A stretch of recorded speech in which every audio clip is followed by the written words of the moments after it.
弟兄姊妹平安，今天是2022年的9月1号。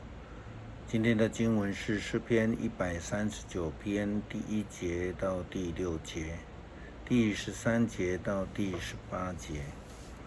耶利米书第15章第10节到21节。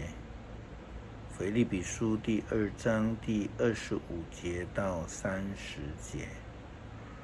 今天要跟大家分享的主题是尊敬主仆。民主政治时代应该是国家之上，无论政治立场是支持任何的一个政党，对于选出来的国家领导人，我们说总统，应该是全民都要尊敬，基本上的尊敬支持的。即便是不同的政党的当选人，我们都要有基本的尊敬。这样的一个民主政治才能使一个国家来进步。圣经的记载也是有这样的一些问题，比如说在旧约里面曾记载那一些不尊敬主仆的人们，他们的下场。圣经出埃及的以色列人对他们的领袖摩西其实认识是不深的，在他们跟随摩西的过程当中，有多次的怀疑摩西，质疑摩西的权柄，甚至他们埋怨摩西。根据出埃及记第17章第1节到第7节的圣经记载，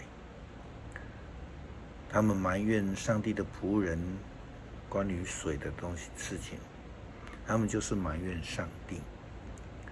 他们与上帝仆人争闹，就是试探上帝。圣经记载说，摩西对他们说，你们为什么要跟我争闹？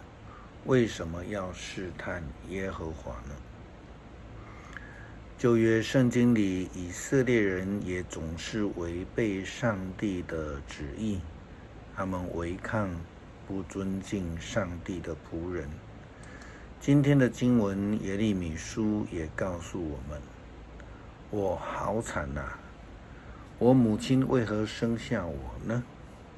我得跟国内每一个人争辩，我没有借钱给别人，也没有向别人借钱，可是人人都咒诅我。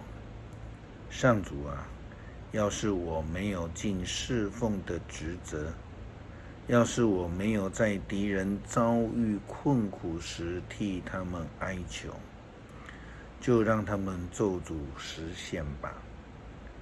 耶利米向上帝哀求说，为什么每一个人都与他争辩，人人都在咒诅他？先知耶利米也说道，如果他没有尽到侍奉上帝的时候，就求上帝让他们的咒诅实践。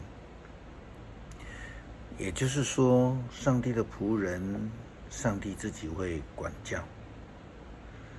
先知以利亚也同样面对同族的人之反对，以往的先知们也是被以色列人都杀害了。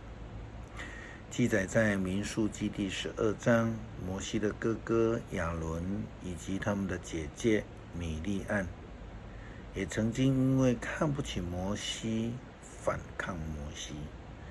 虽然摩西是他们的弟弟，但是不要忘记，摩西同时也是上帝钦点的仆人，是上帝设立的以色列人之领袖。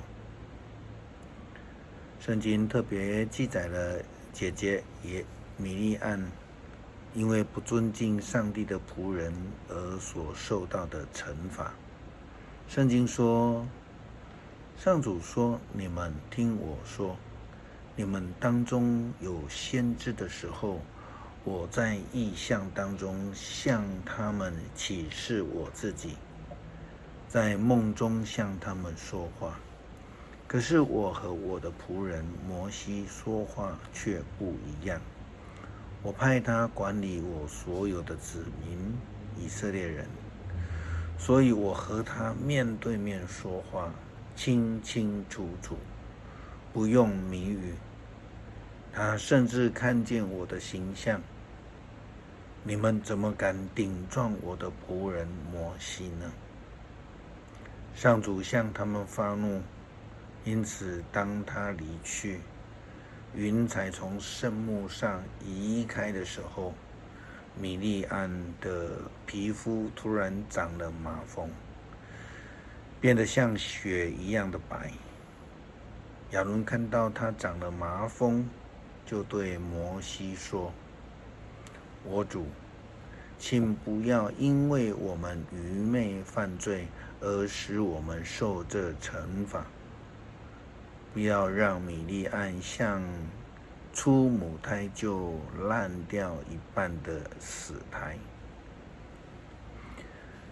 也如同彼得他第一次在公开场合讲道的当中他所提到的，他说：“摩西曾说，主上帝要从你们兄弟中间给你们兴起一位先知像我，凡他向你们所说的，你们都要听从。凡不听从那先知的，必要从民中全然灭绝。”使徒行传第3章22节到23节。同样的，上帝仍然如同对待米利暗一样，他将这个赦免的恩赐给了愿意悔改的人们。上主这样回答说：“要是你回转，我就收留你，使你重新做我的仆人；要是你不说废话，只传达必要的信息，你就可以重新做我的代言人。人民会自动归向你，你不必迁就他们。我要使你们在群众面前像铜墙一样的坚强，他们攻击你，却不能击败你。我要与你同在，保护你安全。我要从那邪恶强暴的人手中把你抢救出来。我上主这样宣布了。”保罗也劝勉腓立比教会的基督徒，不但要因为上帝的仆人以巴弗提曾经患病，更是要因为他是上帝的仆人，而应当要高高兴兴的与他聚在一起，要尊敬他。就说到：“我希望你们在主里欢欢喜喜的接待他，你们要尊重他，像他这样的人，因为他为基督的工作冒生命的危险，几乎死了，为要弥补你们未能服侍我的地方。”尊敬，这是基督徒最基本的生命态度。从爱人来表明自己是爱上帝的，从尊敬上帝的仆人表明对上帝的敬意。诗篇第139篇第1节到第6节，13节到18节。上主啊，你洞察我，你认识我，我的一举一动你都知道。从遥远的地方，你也晓得我的心意。我工作或是休息，你都看见。你知道我所作所为，我没有开口，你已经知道我要说什么。你前后左右环绕着我，你用你的能力庇护我，你对我的认识高深莫测，不是我能理解。我的五脏六腑是你所造，在母腹中你把我凑合起来。我颂赞你，因为我受造奇妙可畏，你的作为奇妙非凡。我心里深深领会，我在母腹中被塑造，在隐秘中逐渐长大。骨络怎么样形成，你都知道。我出生以前，你已经看见了我。那为我安排上未来到的日子，都已经记录在你的册上。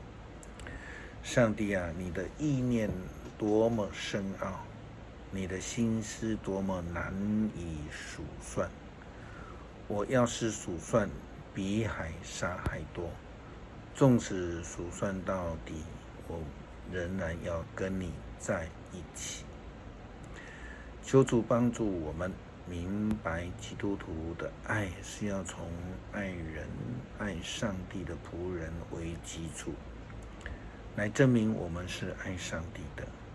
求主帮助我们愿意遵守上帝的旨意，同心合一的服侍主，并且一起并肩作战，来胜过撒旦的攻击。感谢祷告，奉主耶稣基督的名求，阿们。